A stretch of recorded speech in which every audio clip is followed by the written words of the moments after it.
Hello বন্ধুরা, welcome to my channel GSM master সার্ভিসে আপনাকে স্বাগত। আজ যে সেটটি এসেছে এই সেটটির মডেল হচ্ছে স্যামসাং গুরু এফএম বা স্যামসাং B110 ED। এই সেটটির নো সার্ভিস প্রবলেম, নেটওয়ার্কের প্রবলেম আছে। এই প্রবলেমটা সলভ করব কীভাবে দেখতে থাকুন। সেটটিকে আমরা সাবধানে খুলব, খোলার পর চেক করব যে এটা কী থেকে প্রবলেম হচ্ছে। আর চ্যানেলে যদি আপনি নতুন হয়ে থাকেন তাহলে চ্যানেলটিকে অবশ্যই সাবস্ক্রাইব করে রাখবেন পরবর্তী ভিডিও দেখার জন্য।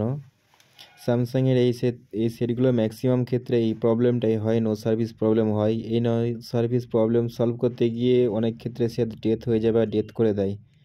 খুব সাবধানে কাজটি করতে হবে। কাজটি দেখতে থাকুন, আপনারাও করতে পারবেন।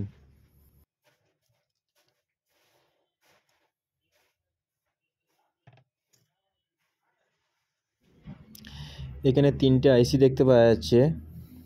বাঁদিকে যে বড় আইসিটা আছে ওটা মেন আইসি, আর ডান দিকের যে আইসিটা আছে ওটা পিএফ বা নেটওয়ার্ক আইসি। মাঝে যে ছোটো বড়ো আইসিটা আছে বা ওটাকে বলে ক্রিস্টাল আইসি, যেটা মার্ক করা আছে ওইটা থেকেই নেটওয়ার্কের প্রবলেম হয়, নো সার্ভিস প্রবলেমগুলো আসে। ওই ক্রিস্টাল আইসিটাকে আমরা এখন চেঞ্জ করব। এই ক্রিস্টাল আইসি দু কালারের হয়, একটা ব্ল্যাক কালারের হয়, একটা গোল্ডেন কালারের হয়।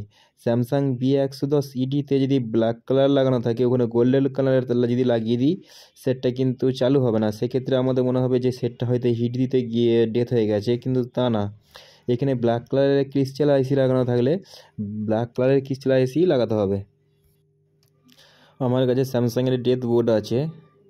এই বোর্ডটা ডেথ কোনো রকম চালু করা যায়নি, কিন্তু সেটটাতে যে আইসিটা আছে, ক্রিস্টাল আইসিটা আছে, ক্রিস্টালটা ভালো আছে। ওই ক্রিস্টালটাকে তুলে আমি এখন এই যে সেটটার প্রবলেম ওই সেটটাতে লাগাবো, তাহলে এই প্রবলেমটা সলভ হয়ে যাবে।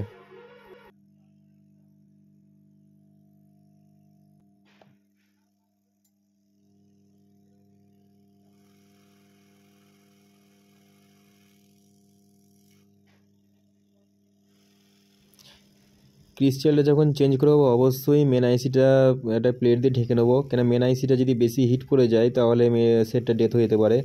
অবশ্যই এটা মনে রাখবেন, ঢাকা দিয়ে কাজ করব।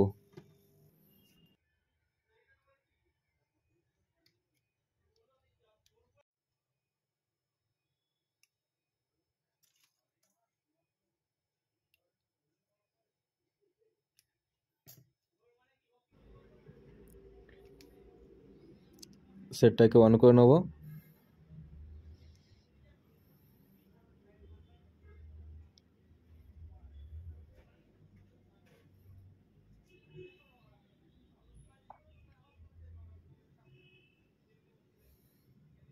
ভিডিওটি দেখার জন্য অসংখ্য ধন্যবাদ। চালু হয়ে গেছে, ডুয়েল সিম এনেবল করে দেবো।